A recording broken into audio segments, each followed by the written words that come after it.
What up? Seth Miranda here. This is Adorama Rewind. And I'm in some vintage apparel from my BMX days, maybe 15, 20-year-old shirt from my street era when you can actually see some grimy paint all over this thing.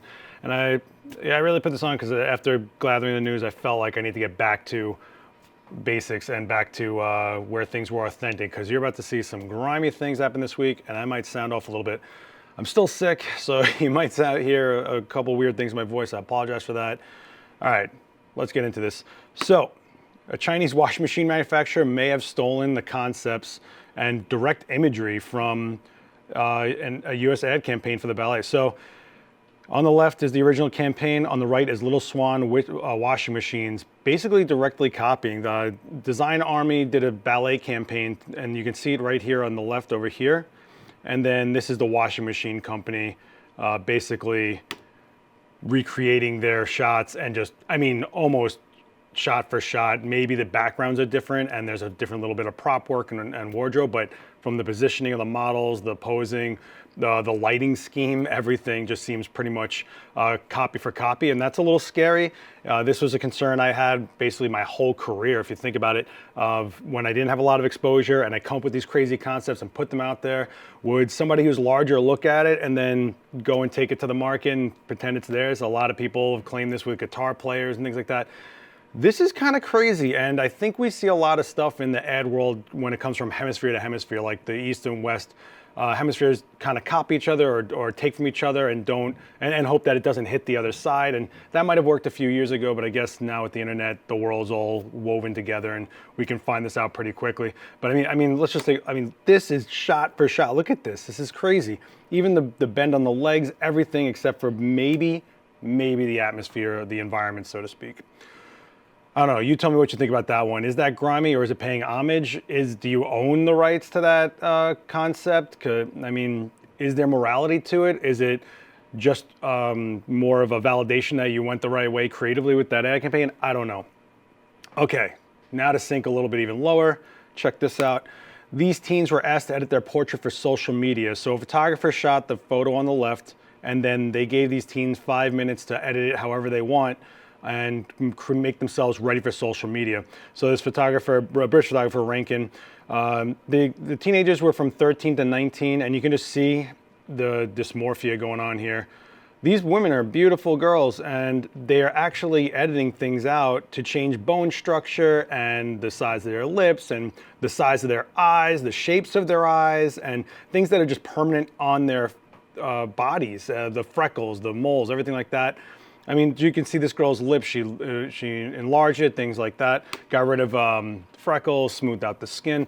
This is what's damaging about retouching. To me, the camera is a documentative tool, and I've always said that. I put up things that are not retouched religiously because I really believe that I want to see what was in front of my camera again. You know, I just posted a photo of I shot with Vanessa Joy, and she actually commented like, I wouldn't trust anyone else to post a photo of me on retouch. And I put it up there because she's beautiful just the way she is, and these girls are 13 to 19, and they're already looking at themselves like they're wrong because the retouching we put out there or have allowed to flood the markets out there has been unrealistic and just plastic. When you have Instagram accounts that are full of people that just rip away skin texture and then put in a stamp tool of fake skin texture, why don't you just show the real skin texture? Why would you want to take a picture of someone and then make them look like an orange peel? I don't understand this. We need to get back to real photography. This idea that Photoshop is a photograph is beyond me. I'm sure there's a lot of retouchers that are sharpening their nails and gonna hit that comments.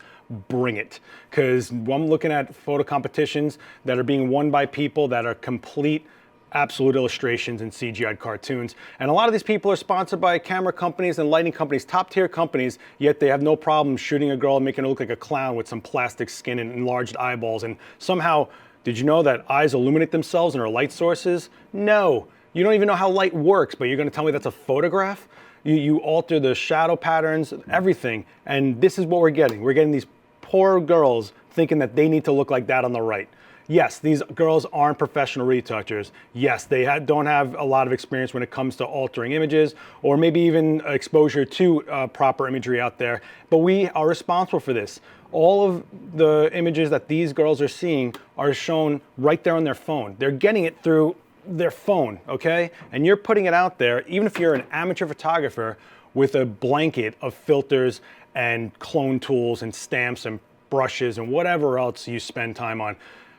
I believe in getting the light, getting the shot, and making it look like that is what was right in front of my face. And I think that if we can get back to that, maybe there's hope for generations to not think that they need to look like these alien races. Look at this. What alien race? Look at how big she made her eyes. What alien race do we find attractive? We always hear about this Eurocentric idea of beauty, but what planet? Tell me what planet has all these hot chicks on it? Oh, look at how hot. Oh, what are you kidding me? Please, the next time you take a portrait, think about the person in front of that lens and think about who's going to be seeing these images afterwards as a representation of that person. It's in your hands as a photographer to create a legacy for people and moments and your own reputation. I know I'm preaching a bit here, but this one hit kind of home because I got friends now that have kids that are looking at images and thinking that this is what they should come out to be. And maybe it's Snapchat's fault or whatever, but where do you think Snapchat and all these other companies got their ideas for their face filters? From the retouching that's being put out there and accepted and idolized by younger generations that are engaging on the social platform. So just think about that. Okay, rant over. I'm sure I'm gonna get a hard comment about that one, but bring it. This one's actually kind of cool. So Sony cameras have had some issues with overheating, and this guy actually made an open source blueprint for a 3D printed solution to that. So this is a fan system on the back of an A7 III, and you can actually just get the blueprint for it, go to a 3D printer, print it out, and then you too can have these two cooling fans that go, let me show you, right behind the LCD screen, which is where most of the heat issue takes place. And you just have to get a power source to it. So if you're filming video, you have it all set up and you just run a cable through it and you have a fan running. Is it a bit much? I don't know. I'm not someone that shoots this way, so I don't know if there's someone that's a Sony user that had an issue with the overheating that's been looking for ways to cool it down, or are you conscious of not working the camera too hard and giving it breaks, or are you even filming something that you could give it breaks? Like there's workflow issues here, right? So this is kind of cool. The link's down below.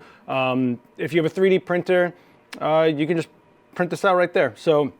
And let me know if anybody out there is printing these things out and using them. And also look around. There's a lot of people printing out some pretty cool stuff for cameras, a lot of grips for vintage cameras now, some really cool things that are happening in the 3D printed world. We are seeing complete 4x5 large format systems that you can 3D print now, which is bananas. You just have to get, the lenses and probably a lens board and things like that, ground glass, stuff like that. But as far as the framing and skeleton, you could actually have 3D printed cameras completely right there in your house. So pretty cool.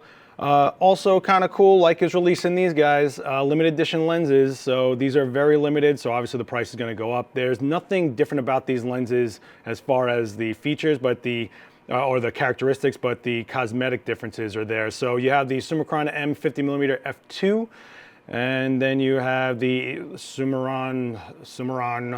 I always say that, it sounds like an alien overlord, Summicron. M28mm f5.6, and you have this little guy, which is a 28mm 1.4. This is what they look like. So if you're like a collector, they're limited. I think they're like in the hundreds of them are only made. So good luck getting one of those. Let me know what Leica people are out there that actually go for the cosmetics, not just the actual amazing craftsmanship of Leica and the beautiful color space in their glass, their incredible sensor processing. They're really an incredible company. I know that they seem pricey like a rich guy camera, but they really do have a legacy for a reason. So let me know if you're like a guy, and let me know if any of that actually matters to you. I'm really curious about that. Speaking of interesting looks, Kodak Aerochrome IR lens filter. So this is pretty interesting. So we've seen infrared photography for a long time, obviously with the films, and we've seen people try to make infrared specific lens filters, and things aren't always like completely proper. But what's cool about this one is that it actually mimics, so you can actually see all this green foliage turning red over here.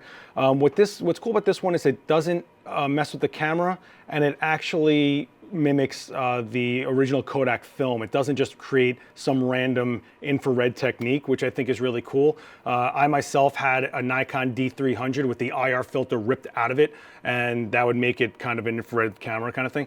It was stolen before I got a chance to use it. And I'm always thinking about the guy who stole it, who probably took a picture and was like, this thing must be broken. All the colors are weird, and chucked it. And I'm like, oh, what I could have done with that camera. Anyway, this is a pretty cool filter, and it's pretty low investment. I think it's like 80 bucks for the filter. Give it a try. I think I'm actually going to jump on this one. Daniel, let's get one of these. Let's mess around with this. Especially if you are someone that remembers the days of infrared film where you actually had to worry about the heat on your hands touching the film and putting it in like special containers and having to wrap your camera in certain foils to like block UV rays and things like that. It was a big deal. If you're interested in that, Google it. It's pretty interesting.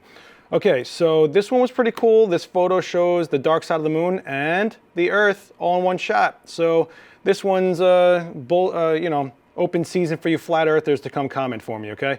I thought this was pretty cool. This is the original image before they color corrected it. Obviously, there was special means to get the dark side of the moon to come up and, you know, cut through all the atmosphere and things like that. You can read about it. I do not, again, I'm not the most well-versed in astrophotography, but when I do see it, I'm kind of like, oh, and I have a lot of appreciation for it. So I just thought that was a pretty cool one to throw in there.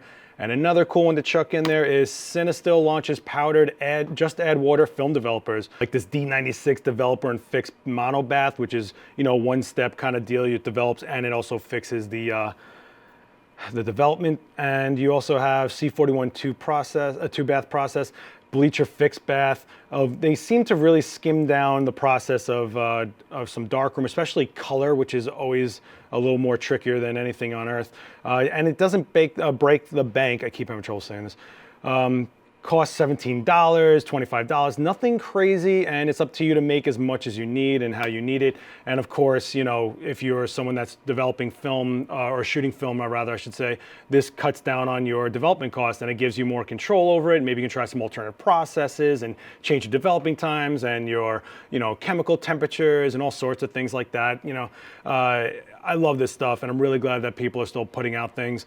Check it out if you're a darkroom fiend, an analog kid, or you've just been looking to get into it. This seems like a really low-cost way, and it cuts out at least 2 steps on every process. So good job, Cinna Still. And also, I've really been digging the look of their film lately. They sell it at Adorama, so you should check it out.